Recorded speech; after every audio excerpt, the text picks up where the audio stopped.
Suamiku tuan dispenser.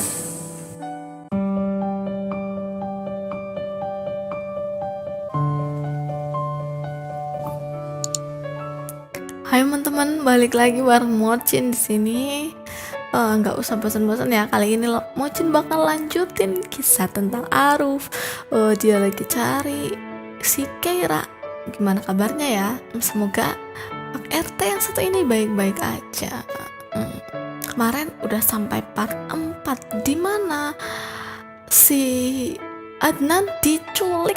Aduh, kasihan banget itu anak manis diculik sama gerombolan yang nyulik si Keira. Jadi bagaimana kelanjutan kisah ini? Gak usah lama-lama, kita langsung aja masuk ke dalam ceritanya. Suamiku tuan dispenser part 5. Check this out. Setelah berjalan cukup lama dengan perjalanan yang begitu sulit dan terjal, akhirnya mereka sampai di depan sebuah villa yang Leon bicarakan tadi. Di sana terlihat sepi, aman dan damai. Tetapi ada beberapa jendela yang terbuka di sana. Ada juga satu yang tertutup dan itu terlihat sangat mencurigakan. Jangan-jangan Keira disekap di sana. Itulah yang dikira oleh Guntur dan Aruf. Dengan penuh kehati-hatian dan mengendap-endap, Guntur pun mulai menyusun rencana untuk mengepung villa tersebut. Namun Aruf tidak menyetujuinya dan dia malah meminta Adnan untuk menyusun rencana yang akan dia jalankan. Tapi ternyata Adnan tidak ada di sebelah mereka ataupun di belakang. Sontak saja Aruf panik dan mencari ke sana kemari. "Adnan, lo di mana?" kata Aruf. Guntur yang memang adalah rival dari si Adnan ini, sebenarnya bukan rival banget ya, cuma dia iri aja karena si Adnan ini selalu menjadi tangan kanan Aruf. Dan sekarang adalah waktu Guntur untuk membuktikan bahwa dia juga bisa menggantikan Adnan. Dan dia pun mulai menyusun rencana. Dia bilang seperti ini, "Tuan, di sini ada saya. Anda tidak perlu khawatir. Biarkan saja Adnan mungkin sudah pergi dulu karena dia takut untuk menghadapi gangster sekelas Leon. Tutup mulutmu. Adnan bukan tipe yang seperti itu dan meninggalkan saya dengan sengaja. Kalau kamu mau menyusun rencana, sun saja dan diam. Aku akan mencari Adnan terlebih dahulu," bentak Aruf kepada Guntur. Namun Aruf tidak serta-merta mencari si Adnan itu ke keliling atau ke sekitar sana, tetapi dia lebih memilih untuk menelepon Adnan terlebih dahulu. Sekali, dua kali, nomor Adnan masih aktif tetapi tidak diangkat. Namun ketiga kalinya nomor Adnan langsung tidak aktif, baik itu seluler maupun WhatsApp. Kemana ini anak? Nggak biasanya dia menghilang seperti ini. Atau jangan-jangan yang dibilang Guntur itu benar? Gumam Aruf sambil berpikir apa yang harus dia lakukan berikutnya. Sementara itu, Guntur telah selesai merencanakan sebuah misi dan dia juga sudah mengabari semua anak buahnya yang berada tidak jauh dari villa yang ada di sana sekarang. "Tuan, saya sudah selesai menyusun rencana dan mereka akan segera mengepung villa yang ini. Semoga ini benar villa tempat Nona Keira disekap. Bagaimana kau bisa mengerahkan semua anak buahmu sementara aku belum menyetujui perencana tersebut? Kau ini yang jadi bos. Harusnya kamu sebelum melakukan rencana apapun harus bilang dulu ke saya. Kamu paham?" Mendengar tuannya berkata seperti itu membuat si Guntur nyalinya pun menciut. Dia pun menunduk dan meminta maaf pada tuannya. "Maafkan aku tuan, aku terlalu bersemangat ingin mencari Nona Keira." Bersemangat mencari Keira atau bersemangat untuk bersaing dengan Adnan? Atau jangan-jangan kau yang menyingkirkan dia? Aruf begitu emosi hingga di kepalanya hanya terdapat pikiran negatif tentang Guntur dan semuanya. Itu tidak sama sekali, Tuan. Aku sama sekali tidak ingin melakukan itu. Ya sudah, kalau begitu jelaskan semuanya kepada saya agar saya tahu rencana kamu. Setelah mendapat perintah demikian, akhirnya Guntur pun menyelesaikan presentasinya, mengungkapkan semua yang ada di pikirannya tentang mengungkapkan semua apa yang ada di kepalanya tentang rencana untuk menyelamatkan Keira dari tangan Leon dan gangster anak buahnya.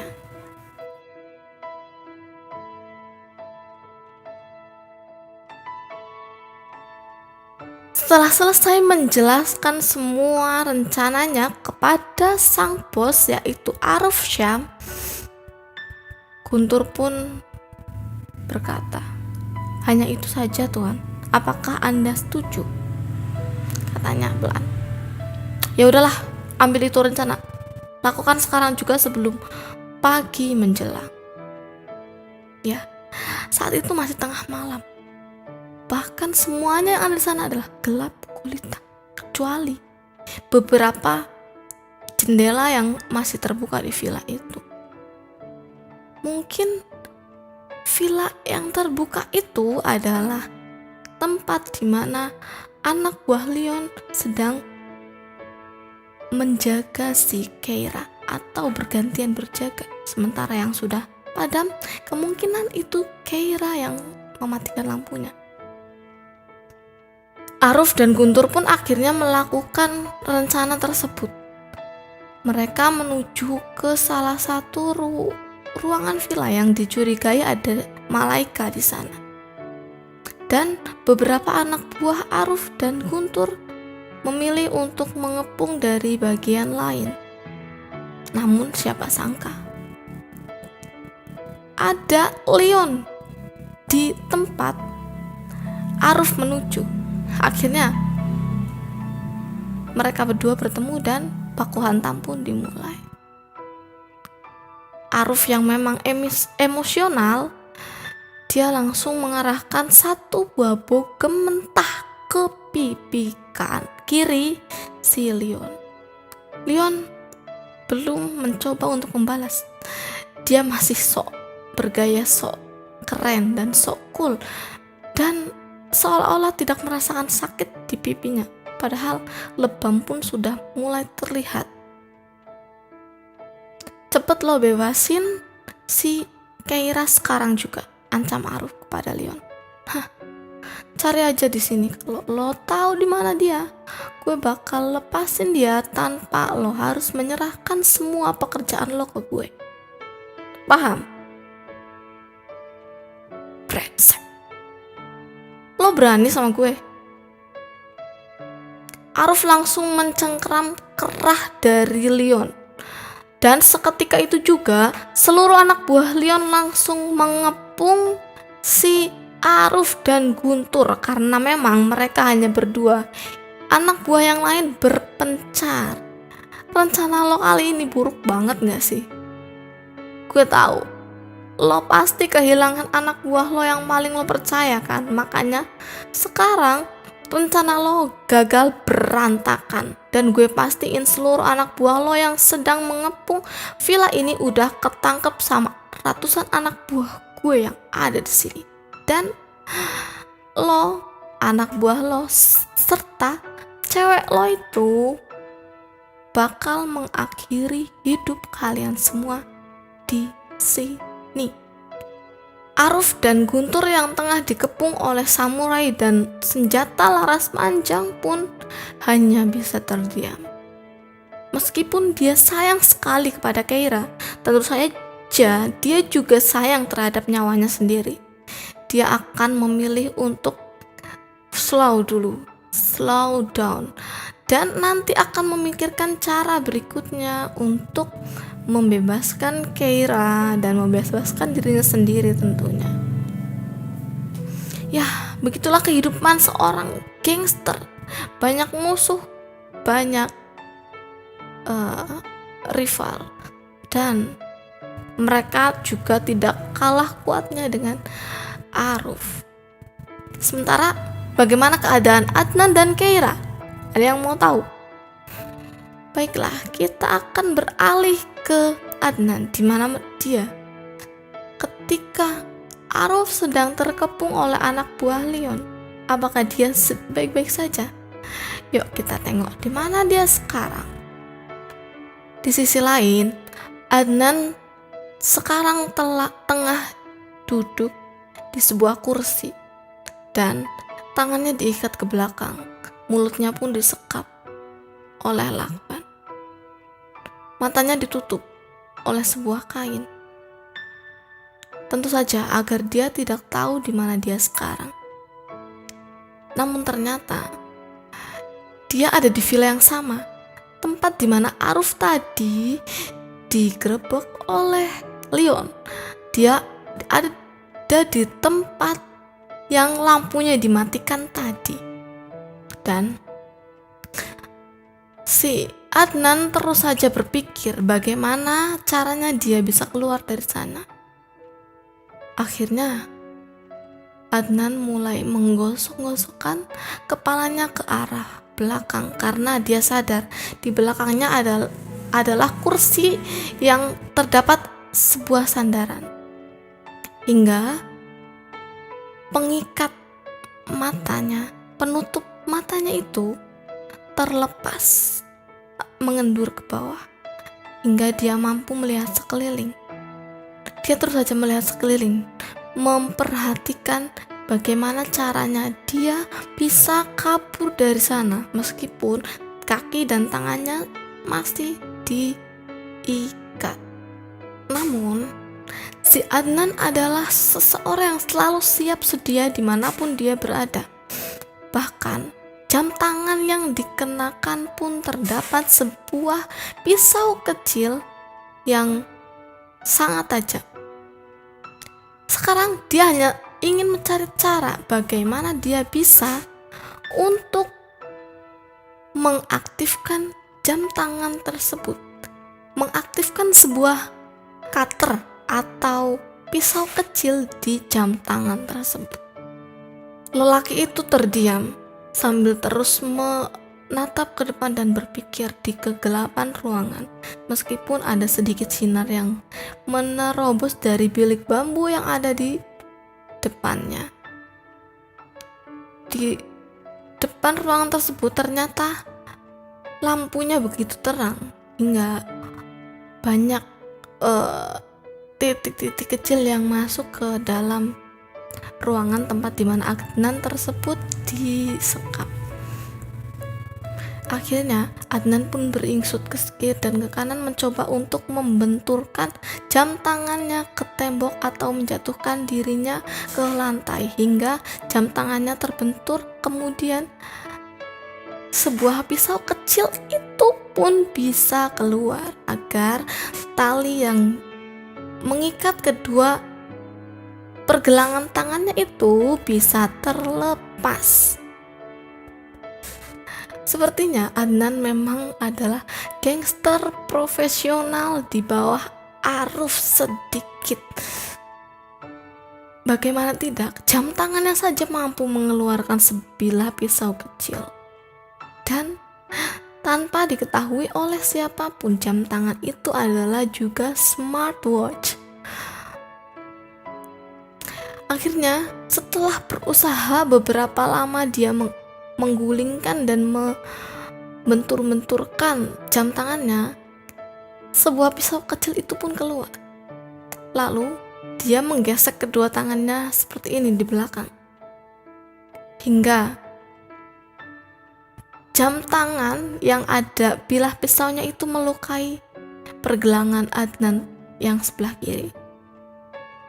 Ya, meskipun bagi Adnan itu tidak masalah, tetapi saja perih mampu membuat dia meringis. Sampai begitu seterusnya, sampai tali yang sebesar jari telunjuk Adnan itu bisa putus. Sekitar setengah jam dia berusaha terus, tak pernah mengenal lelah, meskipun kemungkinan bisa keluar dari sana itu sangat kecil. Dia terus saja berusaha hingga akhirnya kedua tangannya pun terlepas. Meskipun di area pergelangan tangannya keduanya memiliki luka yang cukup banyak, tapi bukanlah sebuah masalah besar dan luka itu juga tidak memotong nadinya, sehingga Adnan tentu saja masih selamat. Dan dia langsung membuka lakban yang ada di mulutnya dan membuka ikatan-ikatan lain seperti di kaki dan tempat duduknya. Lelaki itu melihat ke arah jam tangannya untuk memastikan jam berapa sekarang. Ternyata waktu sudah menunjukkan pukul 2 dini hari. Itu artinya 4 jam lagi, seperti janji Leon, dia akan melakukan sesuatu terhadap Keira. Adnan terus berpikir, bagaimana keadaan Aruf sekarang? Apakah dia baik-baik saja? Karena si Aruf itu hanya bersama Guntur. Sesekali terlintas dalam pikiran Adnan ingin menelpon ke ponsel Aruf, tetapi dia takut jika dia nanti akan menimbulkan sebuah rasa curiga. Dan misalnya Aruf sedang tidak dalam keadaan baik-baik saja, tentu saja itu akan mengancam keberadaan Aruf juga Adnan, apalagi Nona Keira yang memang akan diselamatkan olehnya dan semua anak buah Aruf. Setelah cukup lama berpikir, akhirnya Adnan memutuskan untuk diam-diam menyelamatkan Keira. Dia pun mencoba keluar dari jendela yang ada di sana. Nyatanya jendela dikunci semua, termasuk pintu juga dikunci dari luar. Adnan mulai berpikir lagi bagaimana cara membuka jendela atau pintu tanpa diketahui oleh orang. Dia pun menyingkapi tirai yang ada di jendela. Ternyata sekarang dia ada di lantai bawah. Tentu saja jika misalnya melompat dari jendela itu tidak akan membuatnya luka. Bahkan misal ada di lantai 2 pun dia masih berani untuk lompat. Akhirnya dia mencoba sesuatu yang dia pelajari, tetapi anehnya dia belajar bukan dari sebuah perguruan atau apapun, melainkan dari serial TV, dari kartun yang ada detektifnya yang sangat terkenal di Jepang. Ya, mungkin kalian tahu sendiri lah ya, itu apa. Akhirnya si Adnan ini langsung mencari sesuatu yang bisa untuk mengeluarkan baut-baut yang ada di jendela tersebut. Di dalam sebuah villa tentu saja nggak banyak yang ada di sana selain pisau dan sejenisnya ketika berada di dapur. Akhirnya dia pun mengambil pisau, beberapa sendok dan garpu, terus dia bawalah ke dekat jendela dan mulai merencanakan aksi terhebatnya untuk kali ini. Dan untuk informasi saja, Adnan itu baru pertama kalinya mencoba membobol jendela dengan trik seperti ini. Biasanya dia membobol jendela dari luar agar bisa masuk ke dalam. Sekarang Adnan membuka jendela dari dalam agar bisa keluar. Adnan terus mengutak-atik baut satu persatu yang ada di jendela tersebut hingga akhirnya semuanya terlepas. Sekarang dia kebingungan bagaimana cara meletakkan baut itu kembali sedangkan dia akan berada di luar. Akhirnya si Adnan ini membiarkan jendela itu belum terpasang dan dia memiliki sebuah ide untuk membeli sebuah lem.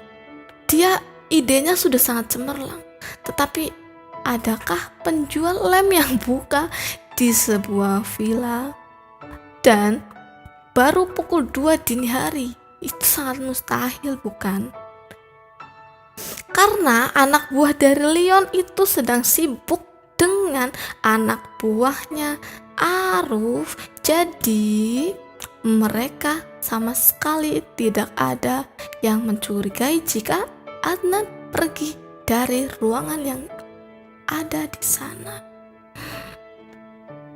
Akhirnya singkat kata pun si Adnan berhasil keluar dari sana dan mengembalikan jendela dengan rapi, seperti tidak habis dibobol dengan kawat-kawat yang dia temukan di gudang pembangunan yang baru saja menyelesaikan villa yang di sebelah villa di mana Adnan disekap tadi.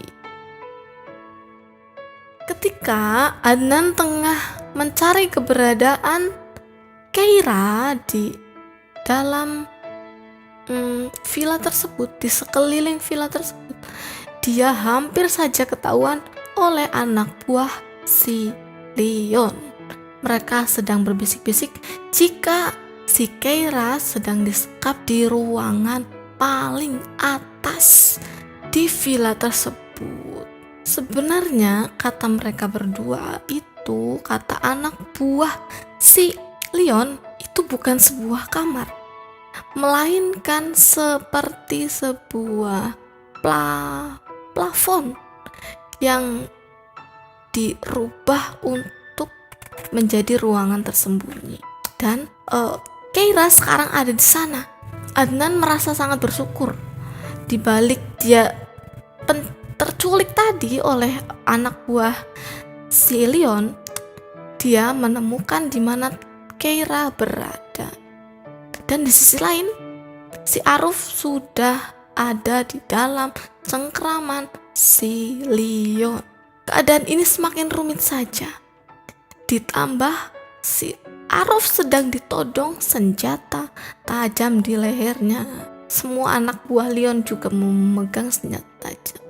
Dia yang tidak membawa senjata sama sekali akhirnya hanya diam dan menunggu anak buah yang tadi menuju ke Jogja bisa menyusulnya secepat mungkin ke Surakarta.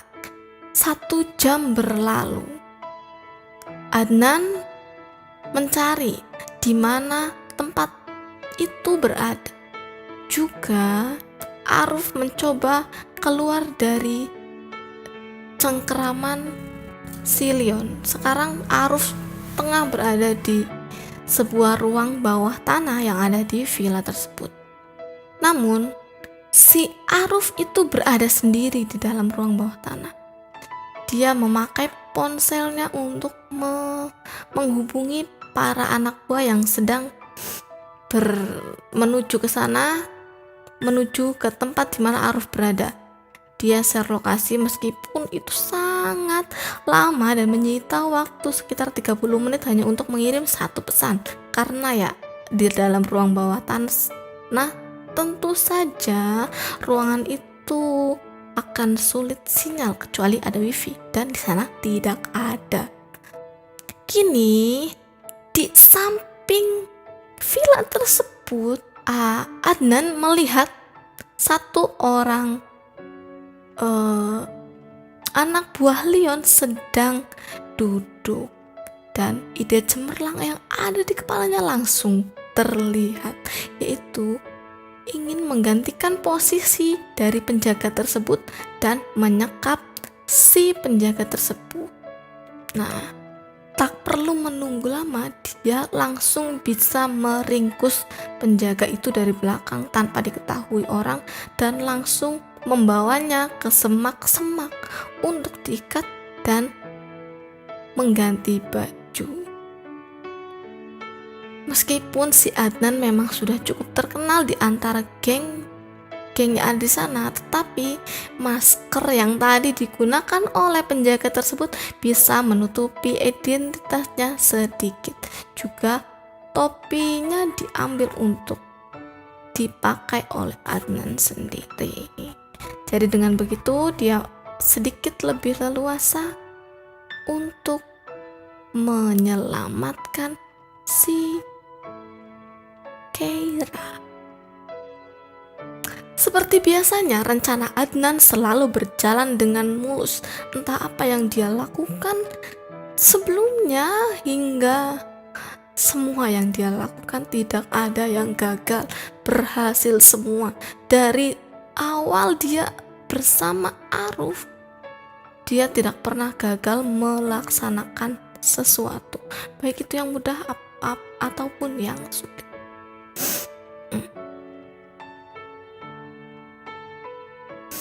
Ternyata bersamaan dengan itu anak buah Aruf yang lain juga datang. Mereka mengendap-endap untuk membebaskan Aruf di ruangan bawah tanah sesuai dengan petunjuk Aruf tadi.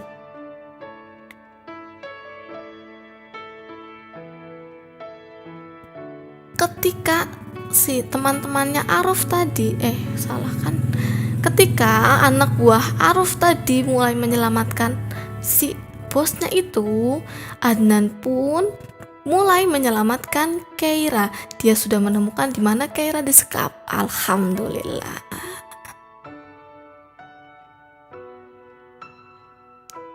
Dan mungkin karena Leon merasa di sana aman, jadi di sana tidak ada yang menjaga sama sekali.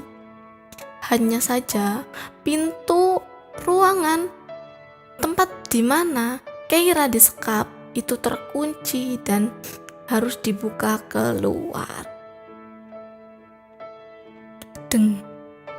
Dengan perlahan, Adnan mulai mengetuk pintu 3 kali. Lalu dia berkata, "Permisi Nona." Ucapan yang dilontarkan oleh Adnan sembari mengetuk pintu membuat perempuan yang ada di dalam terkejut, karena biasanya yang memanggil Nona adalah anak-anak buah dari Aruf. Tetapi kenapa di dalam villa tersebut dia dipanggil Nona?